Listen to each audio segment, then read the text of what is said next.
ఒకటి కావచ్చు, బాలనగర్ కావచ్చు, మొత్తం సికింద్రాబాద్ పార్లమెంట్లో కూడా మనం చేసిన పని ఎక్కడ పోయినా మనకు ఇలా కనబడుతుంది. నేను మిమ్మల్ని అందరినీ ప్రార్థించేది ఒకటే, ఆలోచించమని కోరేది ఒకటే.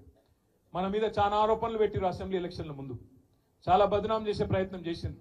ఏమన్నారు అన్నాడు, బీఆర్ఎస్ బీజేపీ వేరు కాదు, వీళ్ళిద్దరు ఒకటే, వీళ్ళు బీజేపీ వాళ్ళకు బీ టీం అని చెప్పి మైనారిటీ సోదరుల మనసుల్లో విషం నింపే ప్రయత్నం చేసిండ్రు.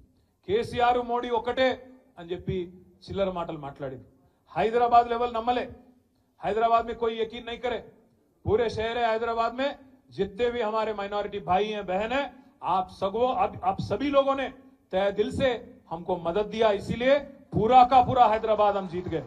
हैदराबाद जो गढ़ है, तेलंगाना का जो दिल है और जो धड़कन है, उसमें आज शानदार तरीके से हम लोग शानदार जीत हासिल कर पाए।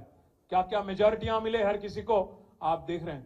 खुतबुल्लापुर में सबसे ज्यादा 85,000, कुकटपल्ली में 72,000, हमारे पज्जन्ना 46,000 చూసుకుంటూ పోతే బ్రహ్మాండమైన మెజారిటీలు హైదరాబాద్లో అంతటా వచ్చినాయి.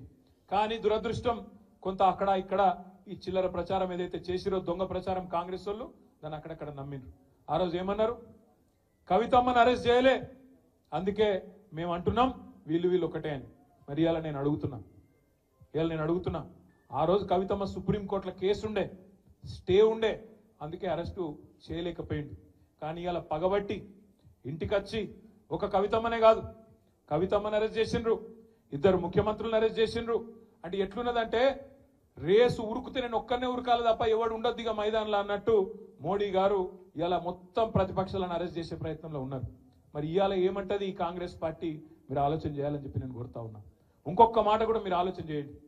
आज मोदी को और बीजेपी को रोकने की ताकत, रोकने की हिम्मत, रोकने की आज जो एक माहौल बनाना चाहिए, वो आज वो ताकत कांग्रेस पार्टी में नहीं है। इसलिए आज ममता बनर्जी बोल रही है वहां पे बंगाल में कि कांग्रेस पार्टी 40 पार नहीं कर पाएंगी, क्योंकि अगर किसी को रोकना है बीजेपी को, किसी को अगर किसी में अगर रोकने की ताकत है तो वो है रीजनल लीडरों में, ताकतवर लीडरों में, जैसे केसीआर, जैसे ममता बनर्जी, जैसे अरविंद केजरीवाल, इनमें है। कांग्रेस में वो ताकत नहीं है.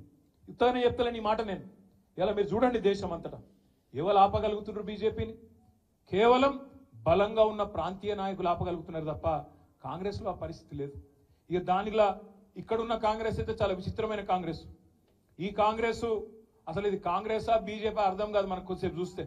आप एक मिनट सोचो, ऊपर राहुल गांधी है दिल्ली में, उन्होंने क्या बोलते, चौकीदार चोर है बोलते, चौकीदार चोर है अंटाడు. మరి ఇక్కడున్న రేవంత్ రెడ్డి ఏమో नहीं चौकीदार नहीं है इनो, चोर नहीं है इनो, हमारे बड़े भाई है, चौकीदार चोर है ఆయన అంటాడు, ఈయననేమో బడే భాయ్ है हमारे అని ఈయన అంటాడు. ఇంకొక మాట మీరు ఆలోచించండి, अदानी के लिए काम करते प्रधानी and राहुल गांधी अंटाడు. अदानी के लिए काम करते प्रधानी राहुल गांधी का बोलना है. यहाँ पे रेवंत रेड्डी क्या कर रहे, जाके अदानी से गले मिलते दावोस में, क्योंकि ठंड ज्यादा है वहां पे, गले मिल लिए, वहां डील कर लिए, दोनों कस के पकड़ लेके फोटोग्राफ ले रहे. అంటే అదాని దొంగనా దొరనా చెప్పు మరి నువ్వు. మీ రాహుల్ గాంధీ ఏమో అదాని మంచోడు కాదంటాడు, రేవంత్ రెడ్డి మాత్రం అదాని సక్కటోడు, సొక్కం మనిషి ఈయన చెప్తాడు. गुजरात मॉडल बेकार है, फेक है, ये राहुल गांधी का बोलना है. अब यहां पे हमारे छोटे भाई नरेंद्र मोदी के छोटे भाई रेवंत रेड्डी का बोलना है कि तेलंगाना को मैं गुजरात के रास्ते पे ले जाता हूं, गुजरात मॉडल बनाता हूं అని ఇక్కడ ఈయన మాట్లాడుతాడు. लिकर स्कैम कुछ नहीं है, अरविंद केजरीवाल को अरेस्ट करना ना इंसाफ है, ये अच्छी बात नहीं है అని రాహుల్ గాంధీ అంటాడు. ఇక్కడ రేవంత్ రెడ్డి ఏమంటాడు, नहीं लिकर स्कैम है, कविता को पकड़ना अच्छी बात है అని ఈయన అంటాడు. కాంగ్రెస్ లోనే రాహుల్ గాంధీకి రేవంత్ రెడ్డికే ఒక శృతి లేదు. ఈయన ఇవాళ బీజేపీ పాట పాడుతున్నాడు. ఇక్కడ ఉన్న ఆయన రేవంత్ రెడ్డి, మీరు యాద పెట్టుకోండి, ఇలా రాసి పెట్టుకోండి, పార్లమెంట్ ఎన్నిక తర్వాత ఈ రేవంత్ రెడ్డి అంటాడు, ఎందుకంటే కాంగ్రెస్ గెలవది పీకది, వాళ్ళతో ఏం కాదు, దేశంలో ఊదు కాలది పీరు లేవది, వాళ్ళతో ఏం కాదు, 40 సీట్లు కూడా దాటే పరిస్థితి లేదు. 40 సీట్లు దాటకపోతే వెంటనే జంప్ అయ్యే మొట్టమొదటి క్యాండిడేట్ ఈ దేశంలో ఎవడన్నా ఉన్నాడా అంటే ఈ రేవంత్ రెడ్డి.